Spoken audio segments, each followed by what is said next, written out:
Hey, what up everybody? Stevie Breach coming to you today. I guess I should start out with an explanation for yesterday's video. Yesterday I had big time plans for after I got out, and I had to make that video, and I thought the Niners had that game in the bag.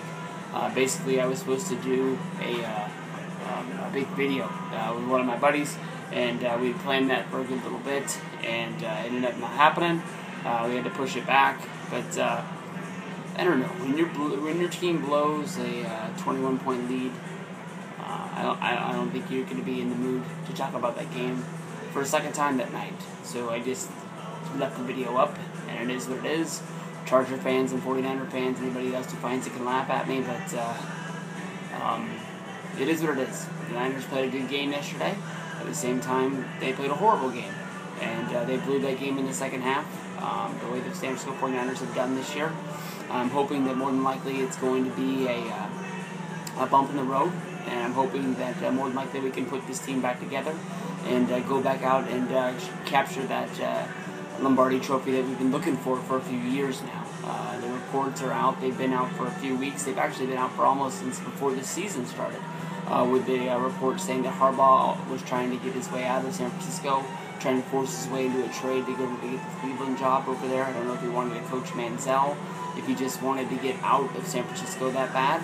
But the whole year, the Niners have had this sort of dark cloud over our head, and it's not been good. I mean, we haven't been the team that we've been in the past. We really haven't played fundamental football all around. And when I think your team isn't playing fundamental football, I think that resolves mostly around the head coaching and the coaching that's giving those players tips on what to do in the next week to get ready for that next opposing team. You can have all of the talents in the world and not be able to do anything if you don't have any somebody pushing you down the road. But the reports are basically saying that the Niners are going to be excusing Jim Harbaugh from coaching duties as soon as possible after I guess you can say the gun of next week's game. As soon as that game against the Arizona Cardinals is done, Jim Harbaugh will be removed from coaching, whether if they've already got a sign-and trade deal worked out for him, whether if it's going to be just flat out them firing him, not wanting him to be around, and he's going to be able to choose. Maybe he's already told them he's going to be taking the Michigan job, and they already know that they're going to be out looking for a coach.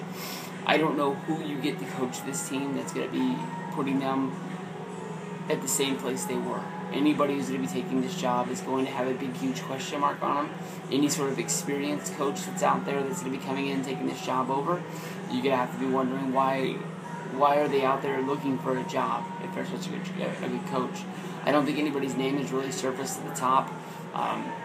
When we hired Harbaugh, he was one of the hottest names in college football, really turning around the Stanford program.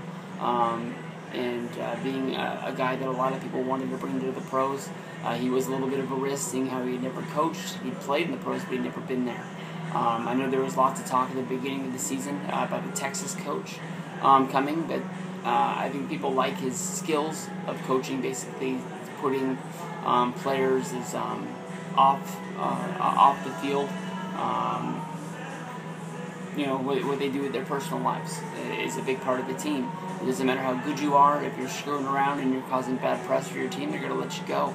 And I know that a lot of pro teams were calling him up, asking him to give counsel on what they should do in certain situations, with the Ray Rice situation, with the Adrian Peters situation, with the Ray McDonald situation, with the Alvin Smith situation. A lot of those, we're talking about the San Francisco 49ers this year.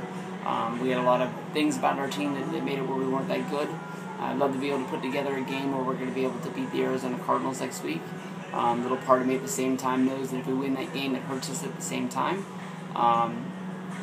It is what it is. We need to get better, and however we need to get better, whether it's spending money and bringing in free agents, whether it's drafting the right players for the right positions. We've got a lot of open holes. Head coach is number one. Starting running back being number two. Carlos Hyde had a good year, but is he really ready to take over that ball in a full-time position? Justin Smith leaving our defensive line. Michael Crabtree more than likely at the wide receiver position leaving us.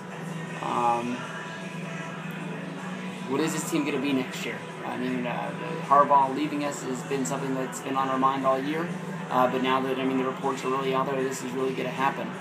I'm sort of scared for my San Francisco 49ers about what we're going to be doing next year and where we go. I mean, everybody wants to get better, but are we taking a huge step backwards and maybe we're getting worse? It sucks, but that's what I'm talking about. What are you guys thinking about next year?